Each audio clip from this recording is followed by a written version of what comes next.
Hello friends, welcome to home cooking A to Z.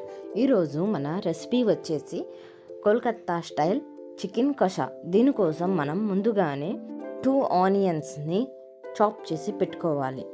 ఇప్పుడు gas మీద ఒక pan పెట్టి అందులో 3 టేబుల్ స్పూన్స్ వరకు ఆయిల్ వేసి, ఆయిల్ హీట్ అయిన తర్వాత అందులో బే లీవ్స్, దాల్చిన చెక్క, లవంగాలు, యాలకులు, షాజీరా మీ దగ్గర లేకపోతే దాన్ని స్కిప్ చేయొచ్చు వేసి అవి కాస్త ఫ్రై అయిన తర్వాత మనం ముందుగానే చాప్ చేసి పెట్టుకున్న ఆనియన్స్ని వేసి బాగా ఫ్రై చేసుకోవాలి. ఈ ఆనియన్స్ అనేవి గోల్డెన్ బ్రౌన్ కలర్ వచ్చేంత వరకు మనం మూత పెట్టుకొని మధ్యలో మూత తీసి దాన్ని ఫ్రై చేసుకోవాలి. ఇందులో 2 పచ్చిమిర్చిని కూడా చాప్ చేసుకొని వేసుకుంటే టేస్ట్ బాగుంటుంది. పచ్చిమిర్చి నచ్చని వాళ్ళు దీన్ని స్కిప్ చేయొచ్చు. ఇప్పుడు ఆనియన్స్ గోల్డెన్ బ్రౌన్ అయిన తర్వాత ఇందులో 2 టేబుల్ స్పూన్స్ వరకు జింజర్ గార్లిక్ పేస్ట్ వేసి పచ్చివాసన పోయేంత వరకు మనం ఫ్రై చేసుకోవాలి. మీకు కావాల్సింటే కొంచెం నీళ్ళని యాడ్ చేసుకోవచ్చు. జింజర్ గార్లిక్ పేస్ట్ పచ్చివాసన పోయిన తర్వాత అందులో ముందుగానే చాప్ చేసి పెట్టుకున్న 2 టమోటాలని వేసి అవి బాగా మగ్గేంత వరకు మధ్యలో కలుపుతూ కుక్ చేసుకోవాలి. మూత పెట్టుకొని టమాటాలను మగ్గించుకుంటే తొందరగా కుక్ అవుతాయి.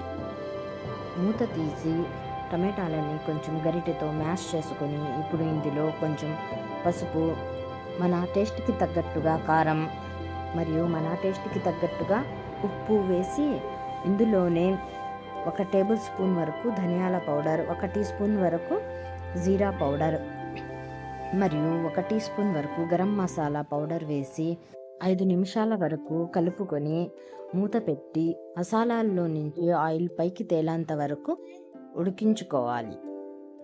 ముందుగానే 1 కేజీ చికెన్ తీసుకొని దానిని బాగా నీళ్ళతో వాష్ చేసి ఒక పక్కన పెట్టుకోవాలి.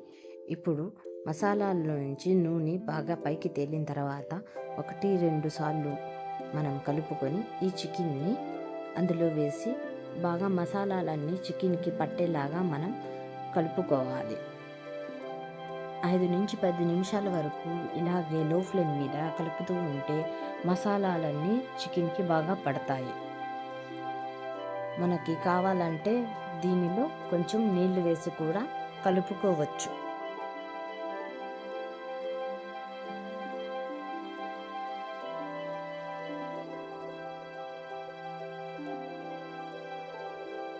పది నిమిషాలు కలుపుకున్న ఈ చికెన్లో 3 టేబుల్ స్పూన్స్ వరకు గడ్డగా ఉన్న పెరుగు వేసుకొని బాగా మిక్స్ చేసుకోవాలి. 10 మినిట్స్ వరకు మిక్స్ చేసుకొని దీని మీద మూత పెట్టి చికెన్ బాగా మగ్గేంత వరకు ఉడికించుకోవాలి. మధ్యలో మూత తీసి చెక్ చేసుకొని 1 లేదా 2 సార్లు కలుపుకొని మళ్ళీ మూత పెట్టి ఉడికించుకోవచ్చు. చికెన్ రెడీ అయిపోయింది అనుకుంటే అందులో కొత్తిమీరని వేసి బాగా ఒకసారి మిక్స్ చేసుకొని గ్రేవీ కన్సిస్టెన్సీ సరిపోతుంది అనుకుంటే గ్యాస్ ఆపేయచ్చు, లేకపోతే మీరు ఇంకొంచెం డ్రై చేసుకోవచ్చు. అంతే ఫ్రెండ్స్, ఎంతో ఈజీగా కలకత్తా స్టైల్ చికెన్ కషా రెడీ అయిపోయింది. ఈ వీడియో మీకు నచ్చినట్లయితే లైక్ చేయండి, మీ ఫ్రెండ్స్ అండ్ ఫ్యామిలీకి షేర్ చేయండి. ఇలాంటి మరెన్నో వీడియోస్ కోసం మా ఛానల్ని సబ్స్క్రైబ్ చేసుకోండి. Thank you for watching.